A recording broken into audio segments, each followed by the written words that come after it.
So let's take some, can you guys see? I can't see very well, but let's take some questions I can kind of see. Hi. Very rarely do you ever come face to face with someone you admire and look up to, and for me that's you, Mr. Murphy. And I really want to thank you for. There's a lot of smoke and mirrors and BS in Hollywood, but you are the real deal, and I really want to thank you. Thank you. For you gave me my first job, which was a teeny tiny, awesome, incredible experience part on an episode of Glee. And this year, my name's Cody Carrera, and I'm an actor and a singer and a writer, and I applied to the HALF Initiative. And I wanted to ask Ms. Mock and you as well, or anyone on the panel, who I also want to thank for coming here, to talk a little bit about that, your experience, why you started it. I can answer that question very early. I started the HALF Initiative in my company because I was embarrassed. I was embarrassed of myself.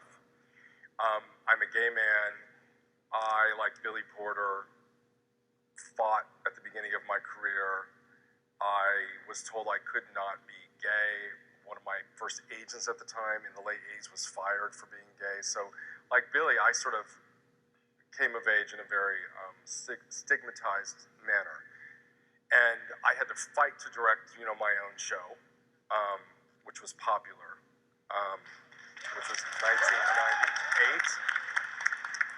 So then I sort of had some success, and I was doing The People versus O.J. Simpson, and we had a female director slated to do episode 6, which was called Marsha, Marsha, Marsha, that Sarah Paulson killed. And the director fell out. She broke her knee, I believe, and she had to have surgery. And so we were looking around, and I said, well, I know Sarah so well, I'll just do it. And halfway through, I thought, this is just not right. This is Sarah's killing it, as I knew she would, but this should have been done by a woman.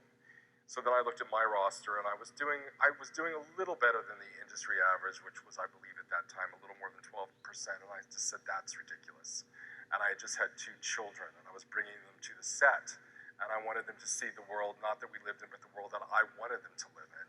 So I just made a decision in that moment that from this moment on, I was going to hire 50% of all the directors in my shows would be women, would be people of color, would be gay people, would be trans women. And I didn't ask for permission, I just did it. And it's been honestly the best thing that I've ever done in my career. It's the thing that I'm the most proud of in my career.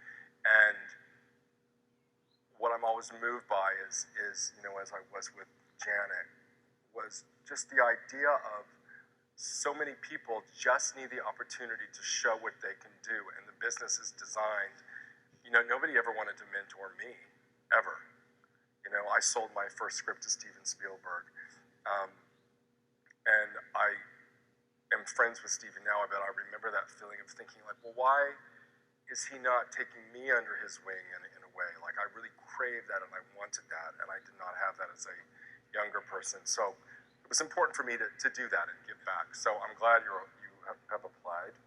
And Janet, you talk about your experience.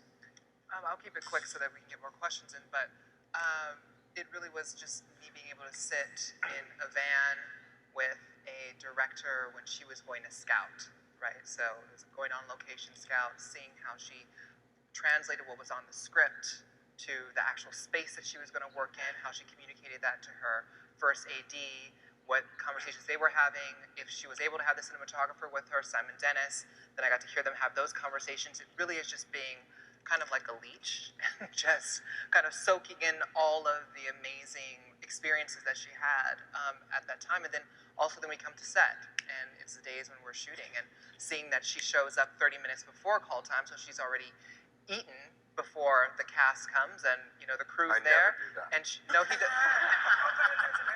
But I admire it. And all those little intricacies of how you can have the most efficient day and be as prepared as possible, because when you're directing, it's just answering a lot of questions, and sometimes you don't have the right answer, but they just need it fast. So it's like, do you want a yellow or blue dress? And it's just blue. It doesn't really matter, but to them, it's everything, right? So it's like, You have to just make these decisions every single day. You have to be quick because people are depending on you and your answer.